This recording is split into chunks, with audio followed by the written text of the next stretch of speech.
Abrimos este último bloque ya con la presencia del politólogo Gustavo Marangoni para analizar las principales noticias económicas de estos últimos días. Gustavo, ¿qué tal? ¿Cómo andás? ¿Qué tal? Gracias por la invitación. Gracias a vos por estar una vez más aquí. Y hablábamos en el primer bloque de la reacción negativa que tuvieron los mercados frente a los cambios en el Ministerio de Economía, con el riesgo país superando hoy los 2.700 puntos y el dólar libre llegando, ¿no?, a nuevos récords históricos en estos últimos días por encima de los 260 pesos. Si bien, bueno, ayer y hoy hubo un poco más de calma en el mercado cambiario. ¿Te parece, Gustavo, que esta nueva ministra, este nuevo equipo económico puede encontrar algún punto de acuerdo en este gobierno que hoy enfrenta una interna que no termina de resolver para generar soluciones para la economía argentina? Esto se ordena de arriba hacia abajo. Cuando digo de arriba hacia abajo, digo presidente, vicepresidenta y después ministros. En este caso, Silvina Batakis es una profesional, digamos, que tiene mucho conocimiento del sector público, es muy dedicada a su trabajo, pero primero hay que ordenar lo político.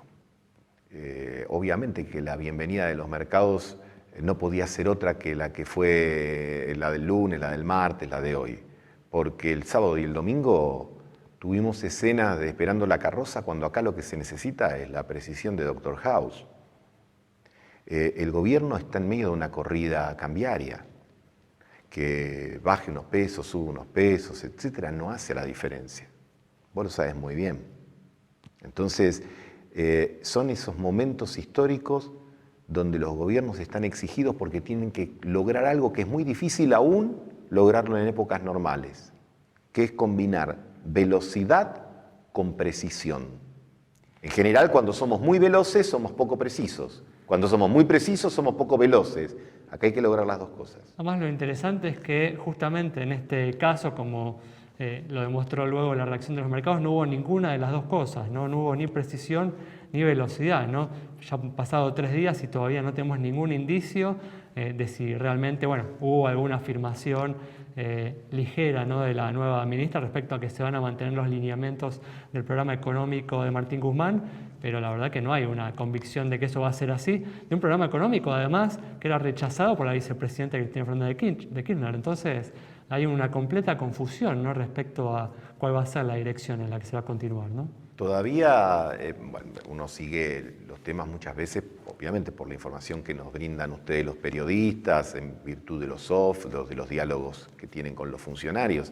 Todavía hay especulaciones sobre si el lunes el encuentro entre el presidente y la vicepresidenta fue en buenos o en malos términos. Ahora la expectativa, porque el viernes vuelve a hablar la vicepresidenta, yo creo que es muy difícil terminar con una crisis de cambiaria, como comentábamos antes, cuando el clima político, en vez de arrojar agua o arena al incendio, le suma combustible.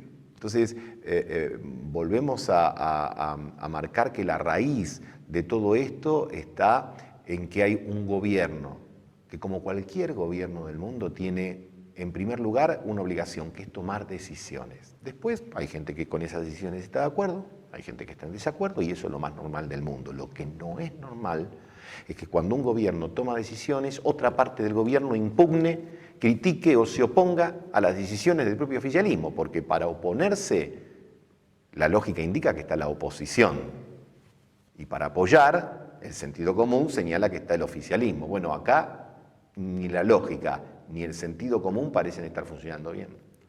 ¿Te parece que puede tolerar la sociedad argentina en la situación en la que se encuentra la economía un año más de indefinición hasta las internas abiertas del año que viene? 2 meses más no se tolera. Menos. A ver, las crisis, entre los muchos efectos que producen, es el tema del acortamiento de los plazos. En un país normal, alguien te pregunta, ¿qué vas a planificar? ¿Qué vas a invertir el año que viene? ¿Qué vas a hacer dentro de 2 años?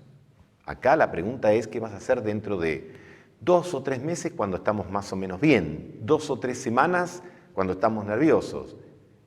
y 2 o 3 días cuando estamos prácticamente al borde de un ataque de nervios, como decía la película. Entonces, los tiempos se reducen, la piel está muy sensible. A veces da la impresión de que la única solución de esto fuera un adelantamiento de las elecciones, algo que me parece institucionalmente es imposible, ¿no?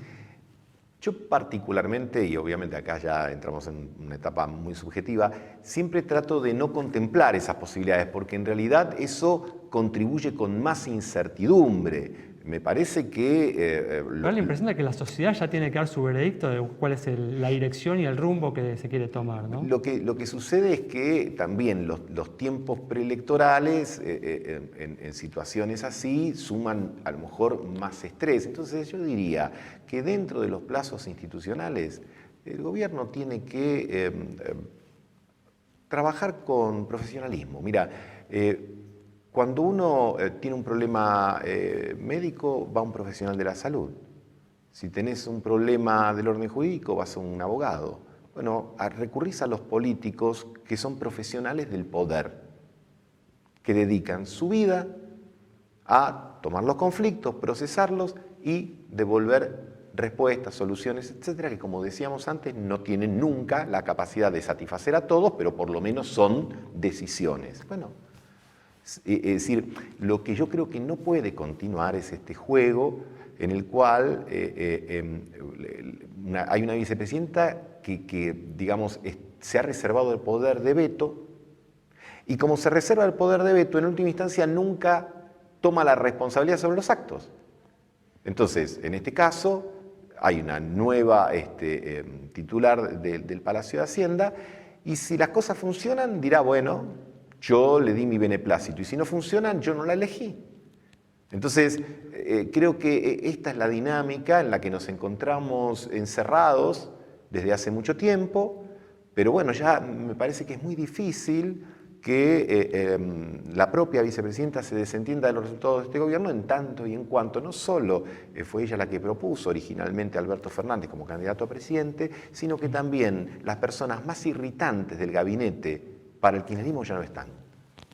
Gustavo, a partir de los eventos de estos últimos días ya se vienen ajustando los pronósticos de inflación de este 2022 por encima del 80%. ¿Cuáles son tus expectativas en relación a este tema? Yo creo que la posibilidad de una inflación de 3 dígitos ya no está a la vuelta de la esquina, está en la esquina. Entonces, con más razón, tenemos que enfatizar todo lo que dijimos hasta aquí. Aquí alguien tiene que actuar, alguien no, el gobierno tiene que actuar con velocidad, con precisión y con prolijidad. Ninguno de estos atributos han caracterizado el funcionamiento del gobierno en los últimos tiempos.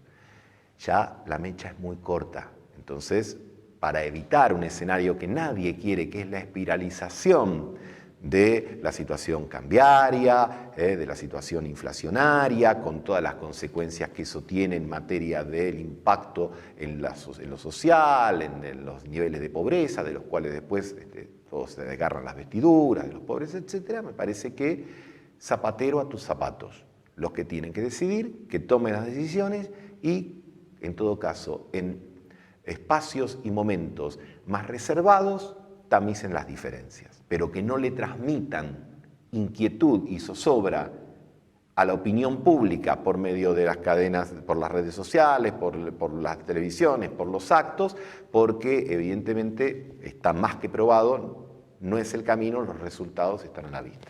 Muy bien, Gustavo, muchas gracias por haber estado con nosotros. Cerramos el programa de hoy con el análisis del politólogo Gustavo Marangoni sobre esta difícil situación económica que estamos atravesando y que se ha agravado con la salida del exministro de Economía, Martín Guzmán. Nos reencontramos el próximo miércoles a las 20:30 aquí en Metro.